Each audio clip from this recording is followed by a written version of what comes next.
Hello everyone. Thank you for joining me here today. I'm Prakhar, working in Delta team at Databricks. So today I'm going to talk about Delta's ongoing journey towards multi-table, multi-statement transactions. Just a heads up, this is going to be a technical talk. So firstly, we'll cover what are the limitations of Delta commit protocol today. Then we'll talk about why those limitations exist in the first place. And then we'll cover a new commit protocol in Delta, which is trying to fulfill all these gaps and creates a path towards multi-table, multi-statement transactions. So let's talk about Delta Lake's limitations today. So Delta Lake do not support multi-statement transactions. That means you can't have a begin transaction, end transaction, and multiple statements in between the way various database systems provide. Delta Lake do not provide multi-table transactions. That means you can't commit to multiple tables atomically at once. And lastly, the Delta Lake do not integrate well with the catalog. So there's cases where the Delta log, which is the Delta metadata layer, and the catalog, like High Metastore server or Unity catalog, they may go out of sync, and it leads to some split brain issues. We'll talk about these limitations in more details in the next few slides.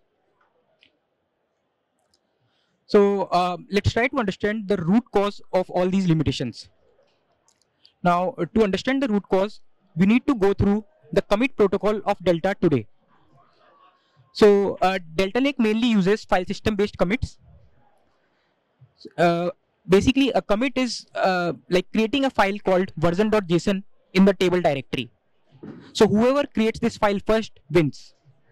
And different Delta clients uses the object store atomic APIs in order to create this file. Let's take an example to understand this better. So here we have a Delta table with commit version 0 because 0.json already exists here. Here we have two clients, one on the left, one on the right. Both of these clients are trying to do a commit on this table. So since a commit is nothing but writing one.json, so both of these clients will compete with each other to write one.json using the putifabsent API of object store.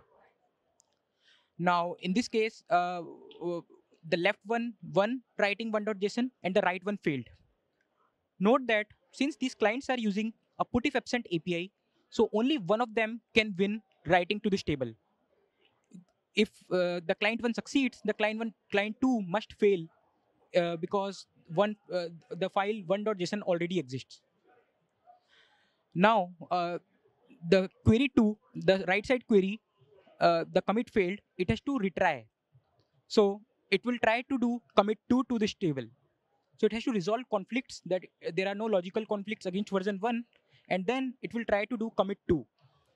Since no one is trying to write to this table at this point in time, so it will successfully write 2.json and user will get success in their notebook. So this is how Delta commits work today.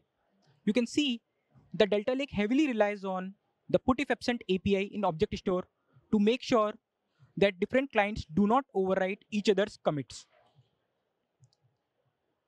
Now, let's try to extend this commit architecture to multi-table transactions. Now, suppose you want to commit to two tables, T1 and T2 at once. In order to do that, you have to write a commit file in table 1's directory, and you also need to write a commit file in table 2 directory, and you have to do this together at once, atomically. So either both of them should be published together, or both of them should fail to publish together, but we don't want to end up in a scenario where one of them is published, but the other one doesn't get published. In that case, we break A of acid, like atomicity. So today's object stores like S3, ABFS, and GCP, they do not provide atomic APIs to publish multiple files together. And that's why building multi-table transactions in today's Delta commit protocol is very difficult. Now let's talk about the catalog integration in Delta Lake. So today the catalog is updated in a very best effort manner in Delta commits. So consider a query here. A user is trying to add a column to a Delta table.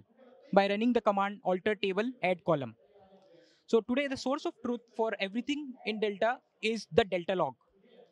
So the Delta client will try to add a column to this table by doing a commit on it.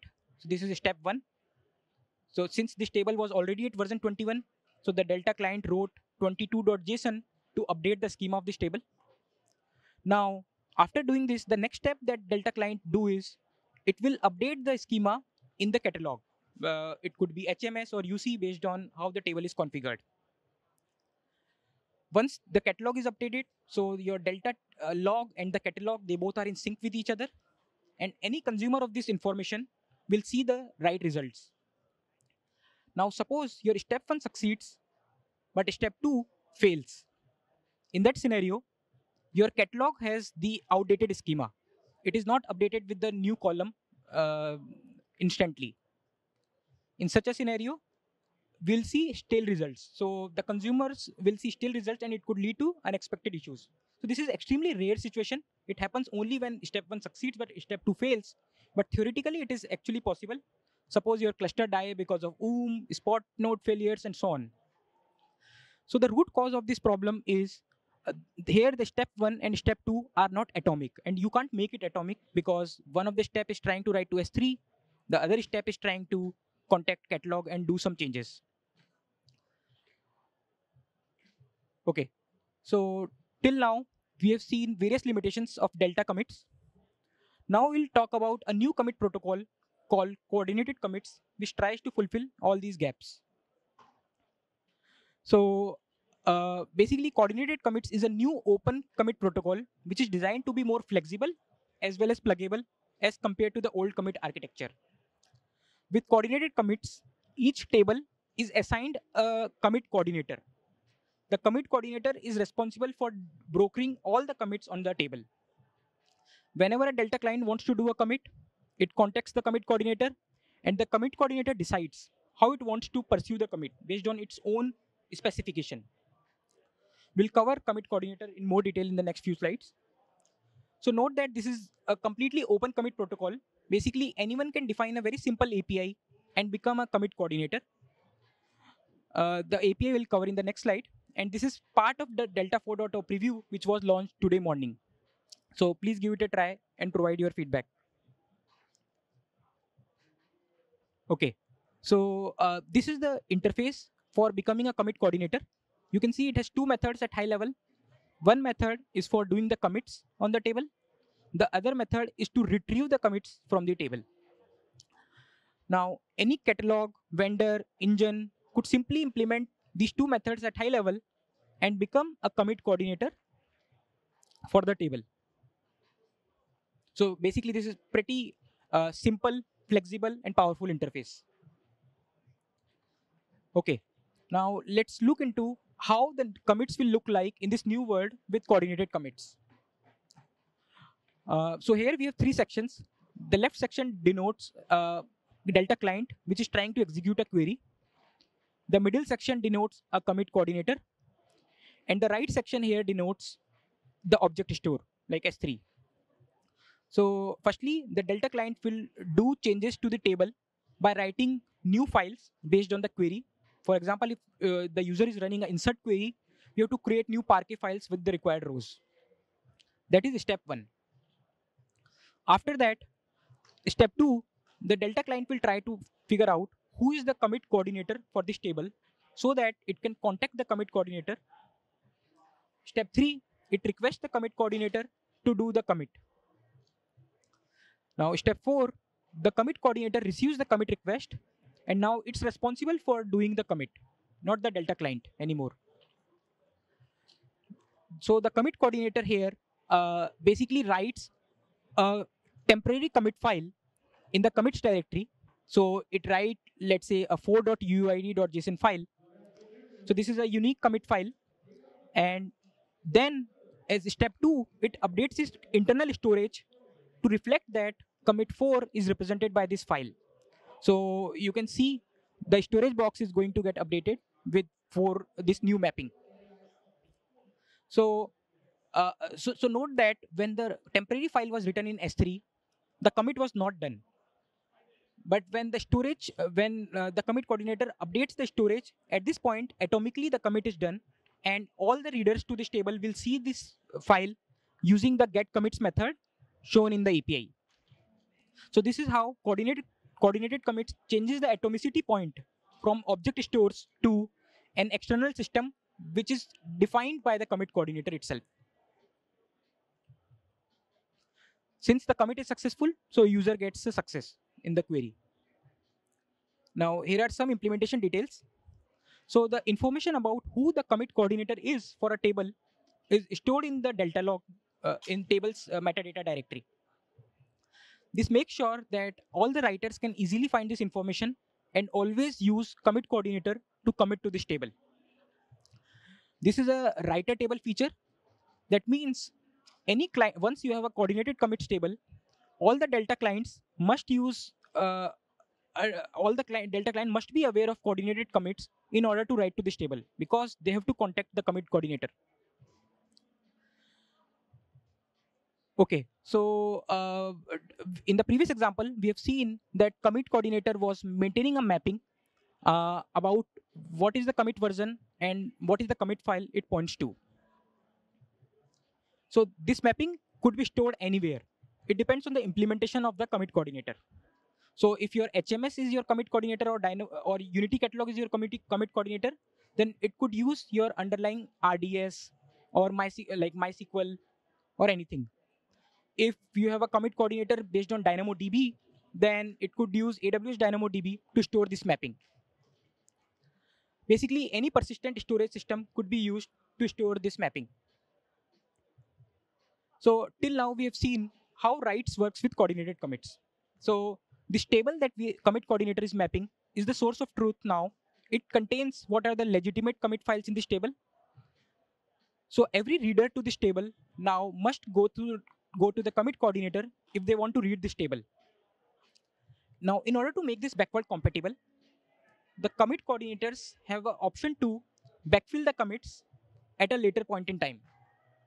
So backfilling is the process of copying your commit files, the unique commit files, which only commit coordinator knows, into the legacy classic version, which is version.json, so that they are self-discoverable.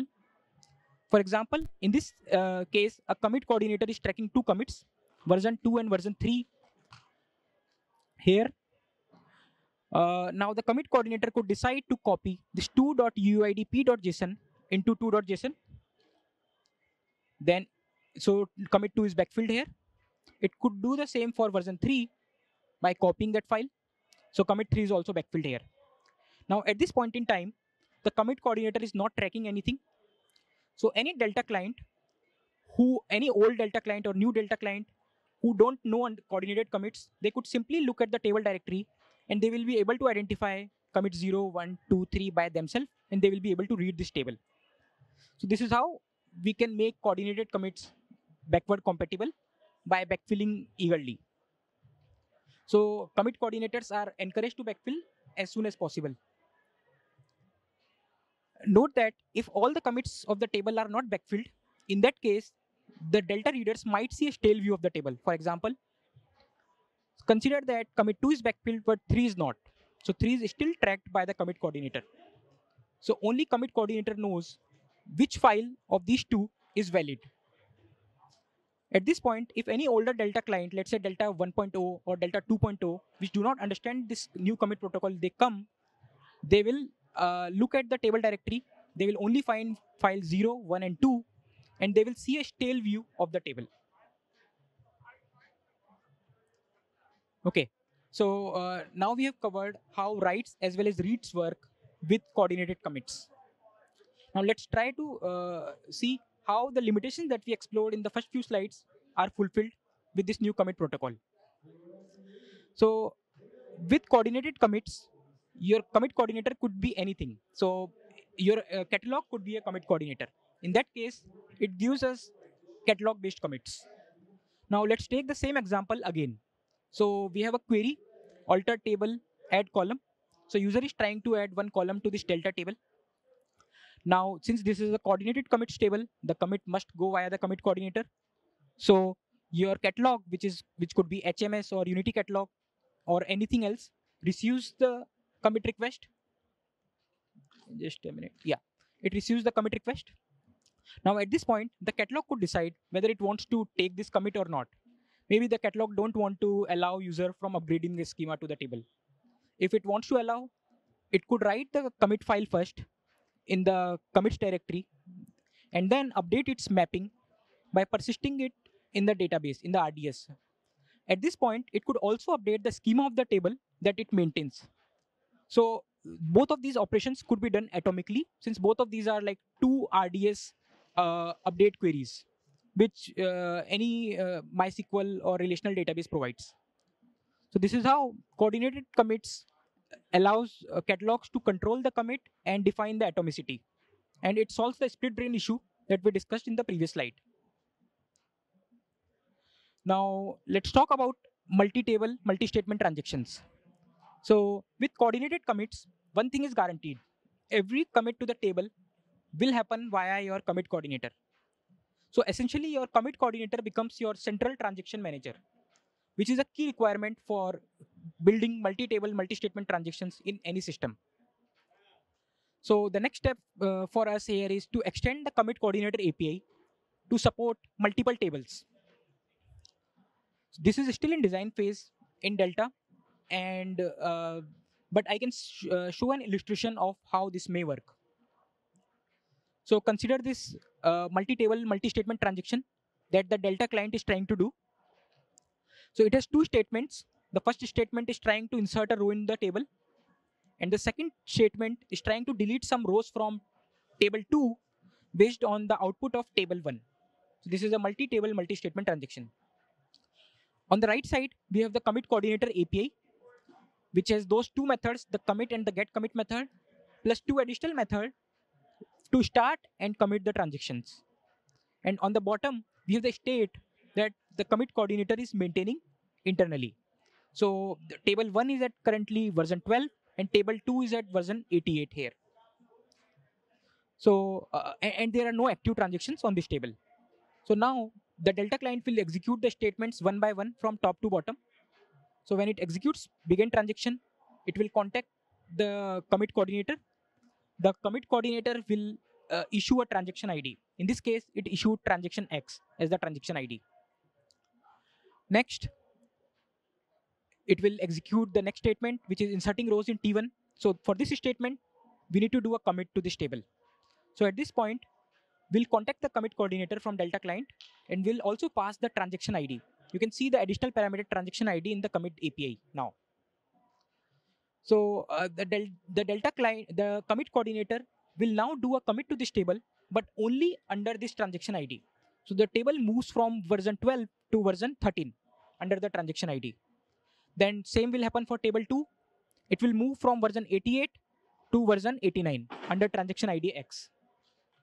Now, when the Delta client executes end transaction, we'll contact the commit coordinator, and the commit coordinator is supposed to finalize this transaction state by merging it into the main branch. So it is going to make table 1 from 12 to 13 and table 2 from 88 to 89 in the final state side. You can see it has been updated. So both of these tables state is updated atomically because all this is maintained within a RDS or MySQL or some system of commit coordinator's choice here. This is how we can implement multi-table, multi-statement transactions using the new commit coordinator API that we have discussed. Again, this is still in design phase. So future work. So we are working on integrating the coordinated commits API with different catalogs like Unity catalog, Hive Metastore server. We are also trying to extend this API to support multiple tables so that this functionality could be added in Delta. These are the issues in Delta project. So if anyone is interested, please take a look at them, provide feedback, and any contributions are welcome. Thank you. Yeah, any questions?